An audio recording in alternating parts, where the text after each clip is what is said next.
Today's episode of What's on Your Bookshelf is brought to you by Insignia Training Partners, the leaders in outsourced L&D talent and resources. Insignia is a full-service learning and development company that provides L&D talent to design, develop, and deploy your training solutions. Insignia specializes in providing the right resources for your projects at a fraction of the cost as opposed to bringing on new full-time employees. This includes fractional Chief Learning Officer services for enterprise training strategy, instructional designers to develop your training content and materials, facilitators to deliver in-person or virtual training to your staff, LMS administrators to manage the process, virtual training producers to make sure your virtual training is engaging and effective, and coaches to support the learning after training is completed. If you don't have a training department, that's okay. Insignia can be your bolt-on training department. With Insignia, you get dedicated resources providing fractional services by specialists in their field. Whether it's onboarding new hires, upskilling your team, or ensuring compliance, Insignia designs impactful programs that stick. Visit insigniatraining.com to discover their full range of services and to schedule a free consultation.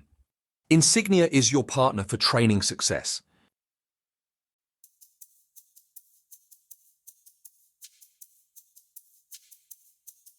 Welcome to What's on Your Bookshelf with your hosts, Denise Russo and Samantha Powell.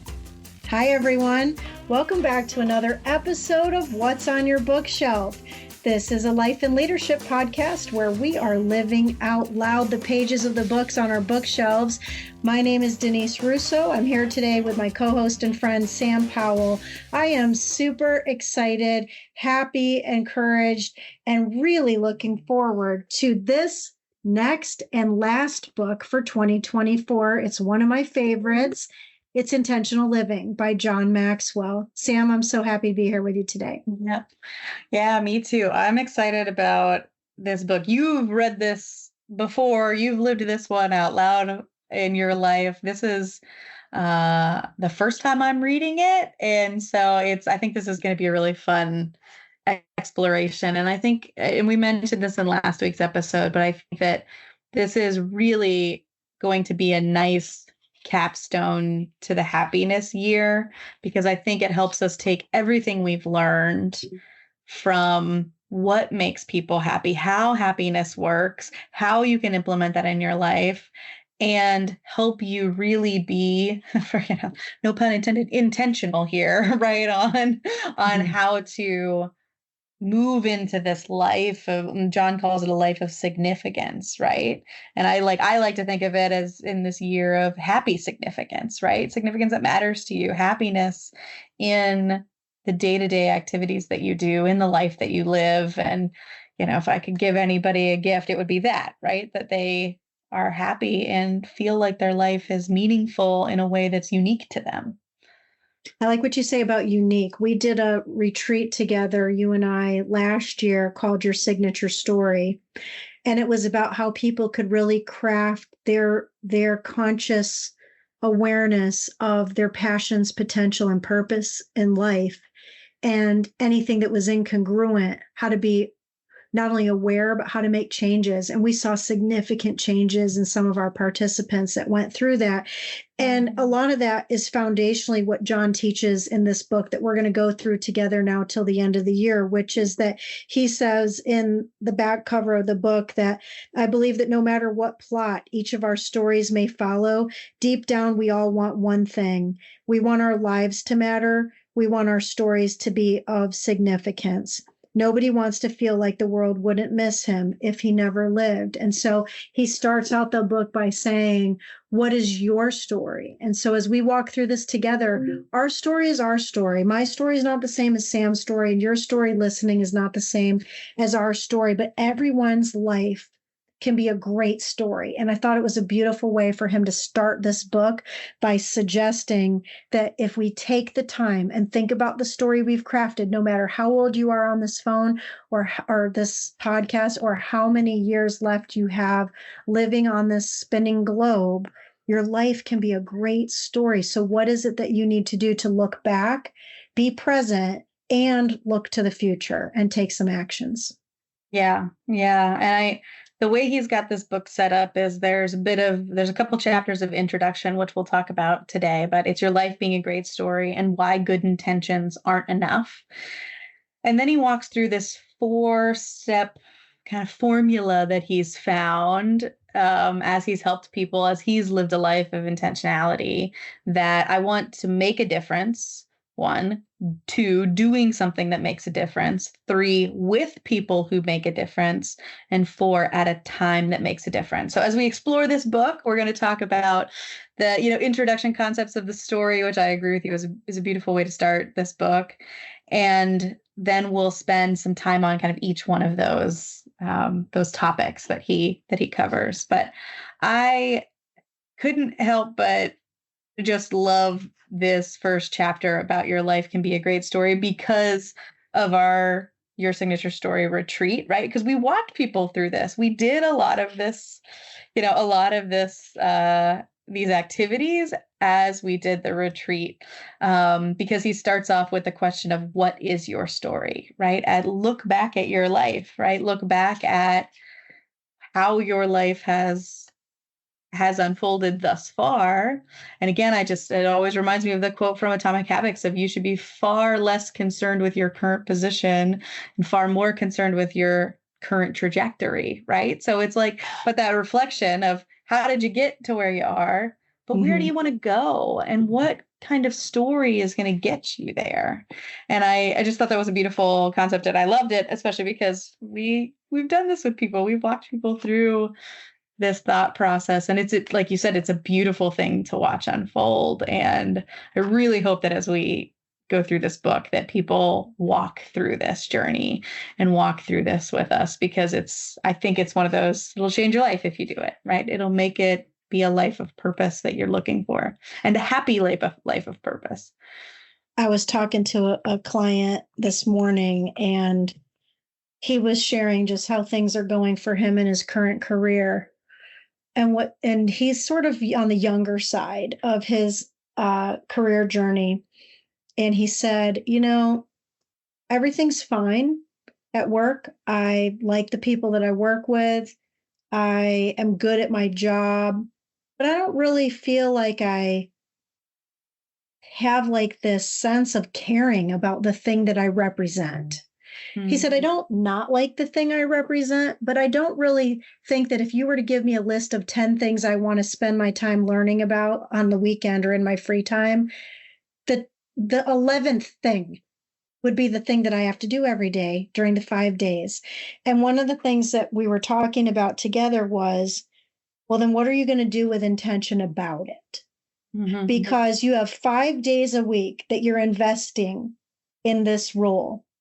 2 days maybe that you get to rest, sort of. Maybe the second day you're actually preparing to go back to the first of the 5 days in the next week. But I read this article, I think we shared this maybe on an episode a couple of times ago, Sam, where the article was talking about how if the average lifespan of a person is 80 years, that as you look at that, no matter what your age is today listening to this podcast, that means you have only 80 birthdays. You only have 80 summers to experience the sunshine or 80 winters to experience the joy of the cool weather. 80, that's it. And so you may not even remember the first 10 or 12, maybe, and you hope to get to the number 80 or beyond at the end. And so when John was writing this book, I remember before the book came out, he talked about the book to the John Maxwell team members at a conference that we were at. And he said, I've been very successful in my career. I've made a lot of money. I've met a lot of people.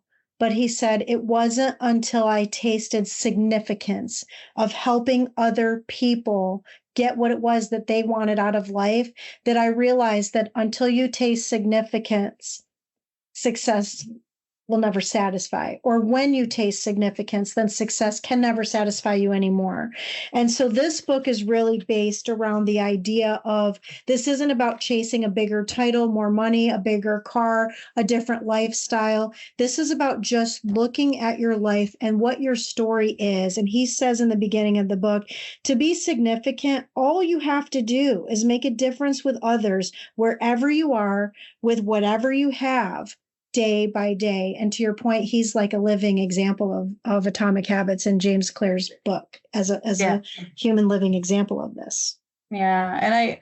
And I think that's it. I think when we think of the word significance, we think of historical figures. We think of, like people that are famous, we think of people who've made this huge sweeping impact on society or life or have changed the course of human history. But in reality, we all just live in our day to day. And I love this definition of significance, right? To be significant, all you have to do is make a difference with the people around you every day, right? It's just those little moments. And it reminds me of one of my grandmother's things she's always said my whole life that is like, now one of my life mottos is just do what your hands find to do, right? It's look around you in the space that you're in and just do the thing, right? It makes a difference. It changes the experience of the people around you. And that is significant. And if we are all doing that, that changes the world, that changes the community, that changes the space around us, right? I feel like sometimes when we think of significance, it feels so daunting. When we think of leading a life of significance, it feels so big. But I love this definition. I love that it pulls it down to just what's right around you, right? Like what's in your family, what's in your community, what's in what your hands can find to do. Yeah. That makes a difference to somebody. And I just think that that's so beautiful and so tangible, which is what I love. John got a gift, Sam, at one point in his career from somebody that he worked with. In fact, he says it was in 1976. So at the time, there was this woman who was his assistant, and she gave him a gift. And it was a book, which is great because this podcast is all about books and what books are on our bookshelves. And so the book that she gave him had a title, and it was called The Greatest Story Ever Told. And if you can imagine listening to us sharing this, and if you thought about what would that book be about, The Greatest Story Ever Told, when he first shared that story with us, Sam, I started to think about, I wonder who it's about or what the storyline was, or was the person famous, or what was their experience life? And so I started putting my mind into the body of somebody else. But then John paused and he said, when I opened the book, it was empty. It was blank. All the pages inside the book were blank. And he said to Eileen, I think there's something wrong with this book. All the pages are blank. And she said, no, there's a note inside, John. And the note said, John, your life is before you. Fill these pages with kind acts, good thoughts, and matters of your heart, and write a great story with your life. And that the greatest story ever told would be the book of your life. Now, we've talked a lot about Sam journaling and things like that. John actually has a book that you can buy online called The Greatest Story Ever Told. And guess what? It's a book that's empty. It's a journaling book where you can write your story. And he's genius in how he markets his books. But the point of this is that the story is yours. It's your signature story. It's not someone else's story. And so he started filling the pages with his life with intentionality. That's the purpose of this book, is what are you going to do with your life that is a life of intention? And John says, when you intentionally use your everyday life to bring about positive change in the lives of others, you begin to live a life that matters. Mm-hmm. And he encourages you, and I love that I have that highlighted too. And yep, absolutely right. Like it's really about, and he moves right into this, about getting into the story. And again, like we talked about this last week in the episode where we wrapped up and teased about this, was you've got to take action, right? People who live intentionally, he says, jump in and live the story themselves. Don't settle for merely being a teller of stories of significance. Decide to be the story of significance, right? A passive life does not become a meaningful life. Yeah. And that kind of jumped over a couple pages of different quotes, but that concept like that's one of those things that's resonating with me is a passive life does not become a meaningful life. You have to take action, right? This is what I encourage my clients as a coach to do. It's what I encourage the people around me to do all the time is go do the thing, go out there and do it. And John is really telling us that we should do it with intention. We should do it, right? And again, it's that trajectory. What trajectory are you putting yourself on? And it's you putting yourself on it, right? You can passively end up on a trajectory, right? I'm a career coach. I coach people all the time who hit the midpoint of their career and they're like, how did I get here? And it's because you've passively been moving along. We naturally do this.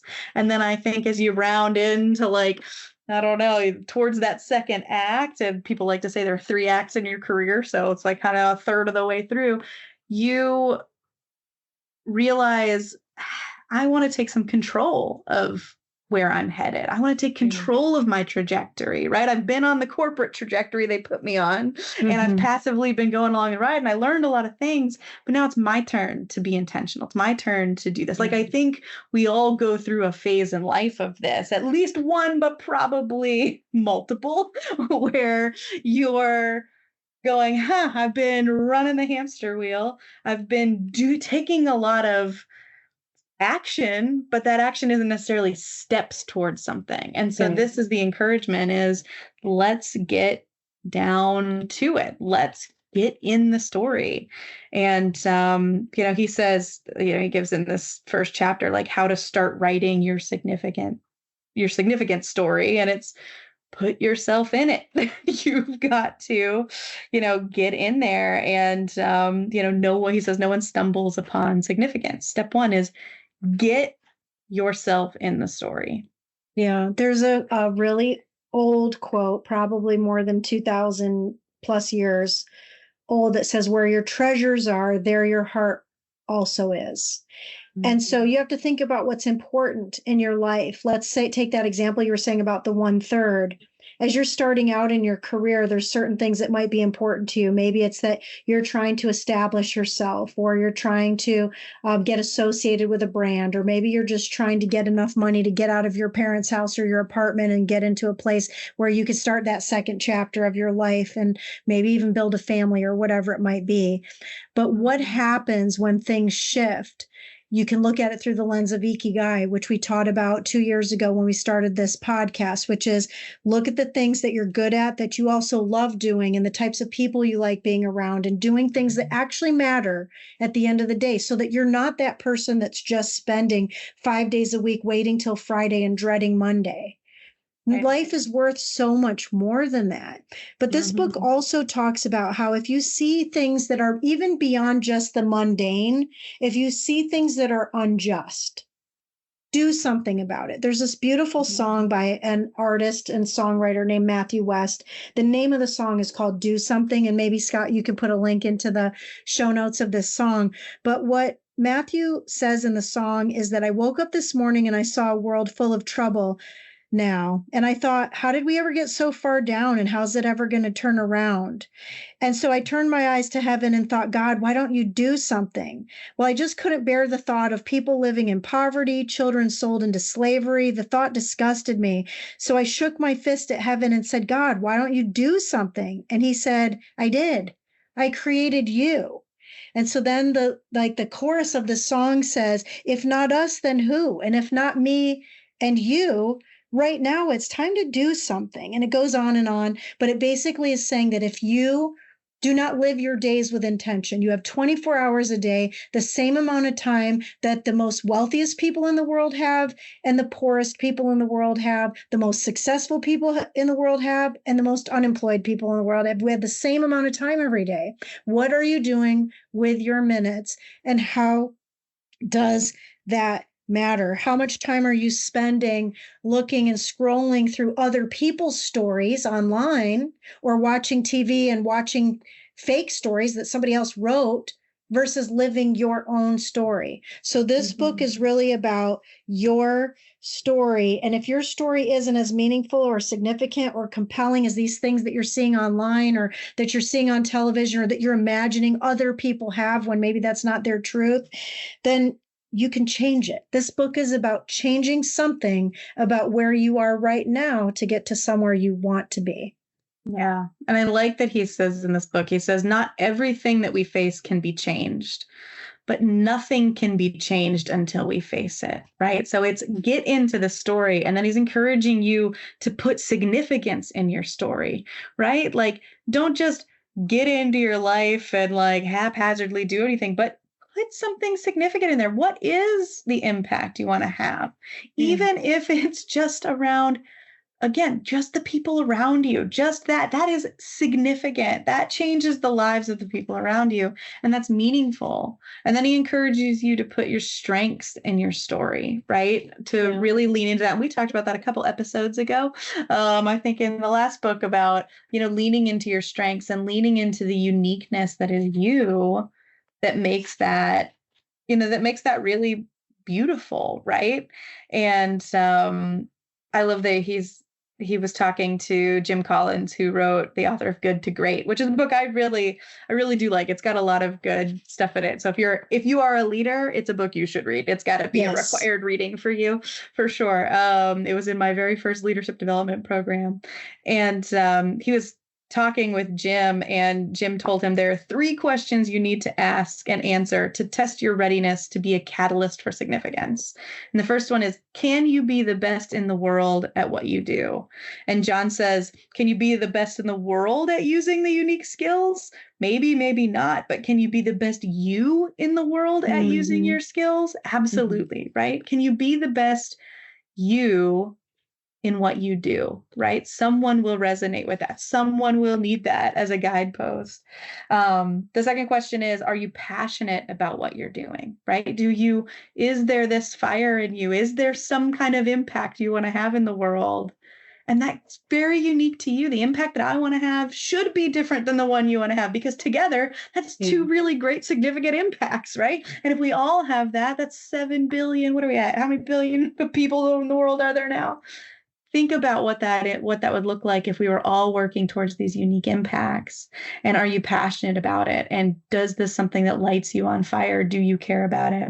And the third thing is, do you have the resources to change your world, right? Do you have the resources that you need? And I talk about this a lot with clients it's one of the pillars of my coaching practice of, do you have the skills that you need? What do we need to upskill you in? Do you have the resources? Do you have the people, the network, the connections that you need to make the difference? And if not, they are buildable. You can go do it. But, when you're thinking about being that catalyst, right? That person that makes a significant change, can you be the best? Can you work on you so that you can do what you need to do in this space? Can you do that with a passion? And do you have the resources you need to pull that off? Like, I think that's just such a beautiful question to put on yourself. And I think it's something worth exploring as you're starting this journey and thinking about this. And I'm definitely going to spend some time on that as we go through this. But, that's really about putting you and your strengths in the story and getting that action, getting that movement. This is a really introspective way to look at your life, because there's one thing about saying, can you be the best, and are you passionate, and do you have the resources? That's the first step, is acknowledging. The second step is having the intention to do something different. But the thing that makes your life significant is where John shifts into the next chapter, which is that intentions aren't good enough, which is a funny title for a chapter when the name of the book is called Intentional Living. And he says intentions aren't good enough. But intentions get you the actions that get you the results that you want. So if you think about, when we talk about this a lot in our podcast, which is, if you want to change your results, you have to change your actions. To change your actions, you have to change your beliefs. To change your beliefs, you have to change your thinking. The intentional part of this is the action piece, but the end of that is the results or the outcomes piece. And so what John is talking about here is why the intention isn't enough if it's not coupled with taking action toward change. Yeah, absolutely. And he starts this second chapter with Samuel Johnson's quote of, hell is paved with good intentions, right? Like, the road to hell is paved with good intentions. Hell itself is paved with good intentions, right? It's that you can intend to do something, but if you're not taking the steps, if you're not getting into it, and he really distinguishes this as the difference between doing and trying, right? Like we often say, hey, we're going to try to do something, but we need to move into the space of we're going to do something, right? Commit to the action, commit to the doing, commit to the intentionality, right? Not the dreams and wishes and hopes and all those super things are great. Like, right? Like in my head, I'm all these things and I could be doing all these things, but if it never makes it into action, then it's just a fairy tale, right? It's not real. It's not the real story. It's not the tangible book you can, hold in your hands. It's just the beautiful fairy tale that's in my head, right? And so it's that, step into that. And he uses a little bit of a sports analogy, which, I love as he's talking about this, but he said that he asked the question of what game are you watching that you'd rather be playing? Are you sitting in the stands in areas of your life where you could be making a difference, right? And he's talking about that significance of just in your life right around you, what could you be doing and how do you learn to be intentional? How do you take those movements and take that step? And it's really about the actions that you commit yourself to. He says another sports quote that I think that you probably liked, which is later on, that is, I think, so profound about this is about taking bold action and not just living life safe. He says this person named Bob Mowad said, most people don't aim too high and miss. They aim too low and hit. And so what's worse than that is not aiming at all, but being intentional means that you have to take risks. You have to be willing to stumble. He calls it failing, but the very first book I ever received from John Maxwell was the book called Failing Forward. He followed that up years later with another book called Sometimes You Win, Sometimes You Learn.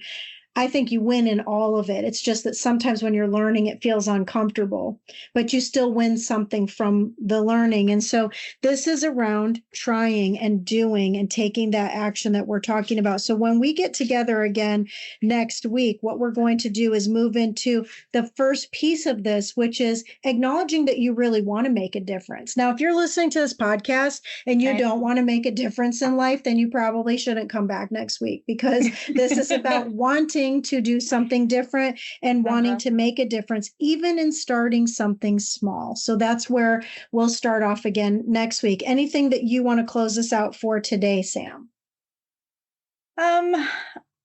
He ends all of these chapters with like an application piece of it. Like, how do you apply this in, which I think is really good. And he ends this chapter on why intentions aren't good enough, on like this list of words of good intention, words of intentional living, and then words of a life that matters. And it's just such an interesting list where he talks about things like good words of intention are desire, but words of intentional living are action, and a life that matters is results, right? So when you look at that, it's desire, action, results. He does this with wish, purpose, fulfillment, someday, today, every day. And I think that like as we explore this book and as we think about how to move yourself in, right? This is an action-oriented process we're in here, right? This is taking everything we've learned so far across the books that we've explored and really doing something purposeful with it, right? And I think that this list that he's got at the end of this chapter is really, I think, it helped me kind of solidify the movement, right? Where am I sitting with desire when I should be sitting in action, where I could be getting results, right? Like, where am I sitting with fantasy where I could be sitting in strategy and I could be now working on follow through, right? Like, how do I move from passive to active to proactive? How do I go from occasional to continual to habitual, right? Which again is full circle from last year on, Atomic Habits. So I think that like for me, this was such a nice way to sit here and thinking about like this application. And that's what we're going to take you on as we move forward is like you said, you have to be somebody. The statement is, I want to make a difference. And I think that this list helped me really think about what does making a difference looks like? It's getting into results and fulfillment and every day and follow through and proactivity and habitual and lifestyle and I do, right? Versus I will or somebody should, right? Mm-hmm. And it's you becoming the I do, right? This is what I am doing every day. This is what I'm doing with my life. And as we move into next week, it's like there's a commitment in that. There's a commitment to action that I think we have to carry forward. And it's I want to make a difference. I want that. And then how do we do that? Right? How do we pull that off? And I'm excited to explore that next week and to, see what John has to say on that. Awesome. So since this is about doing something, maybe there's a little bit of homework we can give to the listener, which is think about your story. Yeah. Think about your story. This is about moving from surviving to thriving. You don't have to just settle. You can have not just success the way the world says it is, but significance in the way you define it for your life. This is your signature story. This is your opportunity to take the things that you're good at, that you love doing with the people that you resonate best with, and making a life that matters, doing something that matters at a time that matters, all those pieces that John has laid out so nicely in this book. So we are going to start next week by talking about wanting to make a difference and what that looks like. We're looking forward to this journey with you over the next couple of weeks as we get to the end of this year. Thanks for being with us today as we start this new book.